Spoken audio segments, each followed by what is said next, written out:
আজকে প্রথমে গভীর শ্রদ্ধার সাথে স্মরণ করছি তুরাব সহ জুলাই আগস্টে যে সকল শহীদরা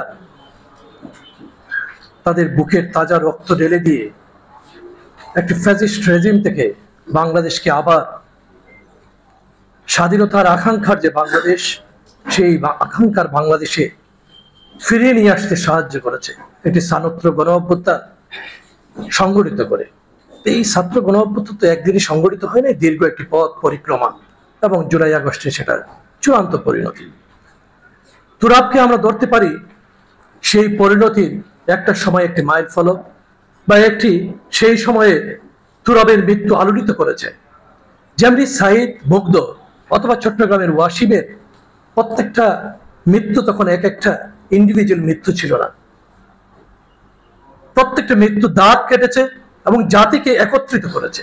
ঠিক তেমনি তুরাবের মৃত্যুটা গোটা সিলেটে আন্দোলনটাকে অন্যভাবে একটা বেগবান করে দিয়েছে। তুরাবের সেদিন শুক্রবার ছিল, আমাদের প্রোগ্রাম ছিল। আমরা যখন মসজিদ থেকে বের হই সেদিন আমাদেরও মৃত্যু হতে পারত। এখানে সামনে বসে আছেন সিলেটের সাবেক মেয়র জনাব আরিফুল হক চৌধুরী সাহেব।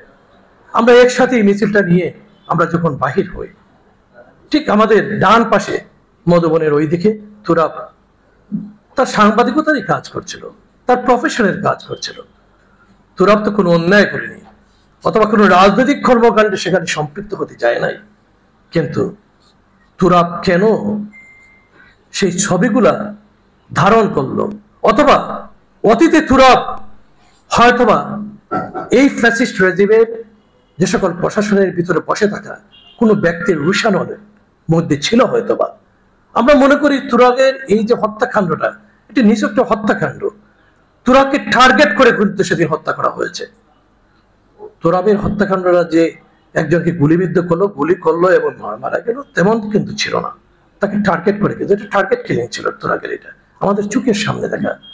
আমরা সেখান থেকে অবরুদ্ধ ছিলাম, আমি, আরিফ ভাই সহ অনেকেই সেই জিন্দাবাজার এলাকার পার্শ্ববর্তী একটা এলাকায় তুরাব যেখানে মারা গেল বা তুরাবকে যেখানে গুলিবিদ্ধ হলো তার পাশেই আমরা সারাটা দিন আমরা অবরুদ্ধ ছিলাম সেখানে। সেই অবরুদ্ধ থাকা অবস্থায় আমরা জানি কতটুকু বিভৎস অবস্থা। ওসমানী মেডিকেলে গেলেন, একটু আগে ওসমানী মেডিকেল কলেজের বর্তমান প্রিন্সিপাল এখানে বসেছিলেন, তিনি যদি থাকতেন কথাগুলা বলতে আরো সুবিধা হতো। সেখানে চিকিৎসা পায়নি, তাকে নিয়ে যেতে হয়েছে আরেকটি প্রাইভেট মেডিকেলে। তো বারবার তুরাবকে এক ধরনের লাশ বহন করে এক স্থান থেকে আরেক স্থানে নিতে হয়েছে। সেখানে সাংবাদিক ভাইয়েরা ঐক্যবদ্ধ হয়েছিলেন বটে, তারপরও বিভিন্ন জিনিস ছিল।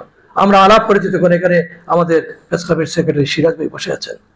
যখন শ্যামল সিলেট অফিসে তুরাবের হত্যাকাণ্ডের বিষয় নিয়ে বসলো, তখন আমরা বলছি কোনোভাবে আমাদের কাছে বিভিন্ন ইনফরমেশন আসছিল। তখন আন্দোলনের একটা অবস্থা আমি নিজে আলাপ করেছি, বারবার আলাপ করেছি যে তুরাবের এই হত্যাকাণ্ড যেন কখনো কোনো সাংবাদিকতার বিভিন্ন পর্যায়ে রয়েছে। হ্যাঁ, সাংবাদিকতা সবাই চেষ্টা করেছেন এক হয়ে সেখানে কাজ করতে। পরবর্তী পর্যায়ে অনেক অনেক কথা রয়েছে, লম্বা সেই কথা, কিন্তু কথাগুলা বলা এই কারণে, তুরাব যদি এই আন্দোলনের একটি প্রতীক হয়ে দাঁড়ায়, এই সিলেটের তুরাব, তাহলে এই বিচারটাও প্রতীকী হওয়া উচিত ছিল। সাথে সাথে এতদিন এত সময় জ্ঞাপন হওয়ার কথা না। তুরাব হত্যাকাণ্ডে অনেক বিচার হয়, কিন্তু প্রতীকী কিছু বিচার সাথে সাথে হয়ে যাওয়াটা, এটা কিন্তু সমাজের জন্য এবং আমাদের একটু আগে শাহিন ভাই যেটা বললেন, এটা কিন্তু হতে পারত এবং সব ধরনের উপাদান সেখানে ছিল।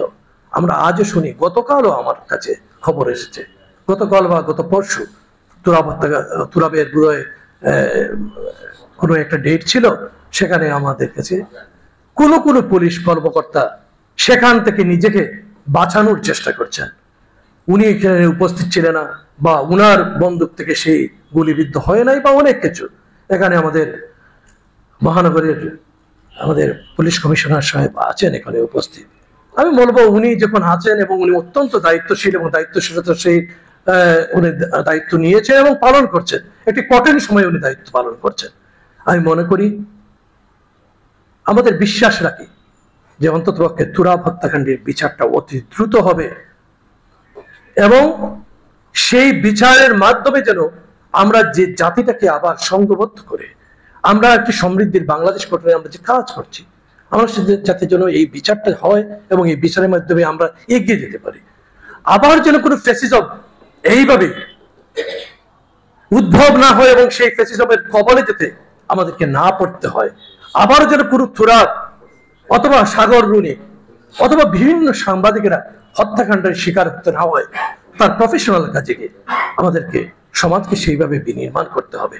আর সময়ে করে আমরা কিন্তু বারবার বারবার কিন্তু স্বাধীনতার পর বাংলাদেশটাকে এগিয়ে নিয়ে যেতে চাইছি এবং বারবার পিছনের দিকে হেঁটেছি।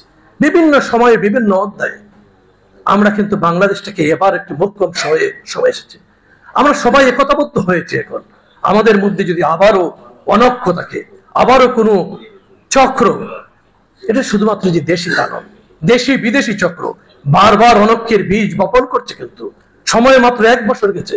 আমরা কিন্তু তুরাবতে রক্তের সাথে এখনো অনেকেই বেইমানি করার চিন্তা ভাবনা করেছে। বেইমানি শুধু মুখ দিয়ে করতে হয় না, তার কার্যক্রমের মধ্য দিয়ে দেশকে বিভক্ত করে বেইমানি করা যায়। কারণ অগ্রযাত্রা যদি দেশের বন্ধ না করা যায়, একসাথে যদি পথ চলে না যায়, তাহলে সেটাও এক ধরনের এইসব রক্তের সাথে বেইমানি আমি মনে করি। আমরা যেন সবাই ফ্যাসিজম বিরোধী যত শক্তি রয়েছে তারা ঐক্যবদ্ধ থাকি। দেশের প্রশ্নে আমাদের মত থাকবে, পথ থাকবে, বহুমত থাকবে, এটাই স্বাভাবিক। কিন্তু দেশের প্রশ্নে আজকে যেখানে উপস্থিত সাংবাদিকরা তো সমাজের দর্পণ হিসেবে কাজ করে, সেই দর্পণে কিন্তু আমরা অতীতে কিন্তু সুস্পষ্ট চেহারা আমরা দেখতে পাই নাই। সেই দর্পণগুলো কিন্তু একটা বিভৎস অবস্থায় ছিল। সেই দর্পণগুলো যেন পরিষ্কার থাকে, আমরা যেন সেই দর্পণে সমাজের প্রতিচ্ছবিটা দেখতে পাই এবং এগিয়ে যেতে পারি সবাইকে নিয়ে। আজকে তুরাব হত্যার এই দিনে আজকে আমি প্রেস ক্লাবকে ধন্যবাদ জানাই, এই যে আপনারা তুরাব স্মৃতি পদক দিয়েছেন। এটা থেকে প্রতি বছর যখন হবে, তখন তুরাবের যখন কথা আসবে, তখন কিন্তু ভয় পাবে যারা ফ্যাসিজম সৃষ্টি করতে চায় অথবা যারা দেশ বিরোধী অবস্থান নিতে চায়, ভয় পাবে এখান থেকে। তা আমি মনে করি আজকে আমরা এই সকল মৃত্যু, এই সকল শহীদান, এই সব রক্তে সামনে রেখে যখন আমরা প্রতিশ্রুতিবদ্ধ হই আগামীর বাংলাদেশটা বিনির্মাণ করব, আমরা সবাই মিলে, আমাদের মত থাকবে, বহু পথ থাকবে, কিন্তু আমরা দেশের প্রশ্নে সবাই ঐক্যবদ্ধ থাকবো। এবং আমি বিশেষ করে আমাদের সামনে পুলিশ কমিশনার মহোদয় রয়েছেন, আমি উনাকে অনুরোধ করব তুরাবের বিষয়টা যেন আপনি যতক্ষণ আছেন আপনি নিজে হ্যান্ডেল করেন এবং নিজে হ্যান্ডেল করে দ্রুততম সময়ের মধ্যে যাতে বিচার প্রক্রিয়া যেহেতু যাবে, এখানে শাহিন ভাইরা আছেন, তারা কাজ করবেন, সবাই মিলে যেন আমরা তুরাব হত্যার খুব দ্রুত সময়ে একটি বিচার পাই।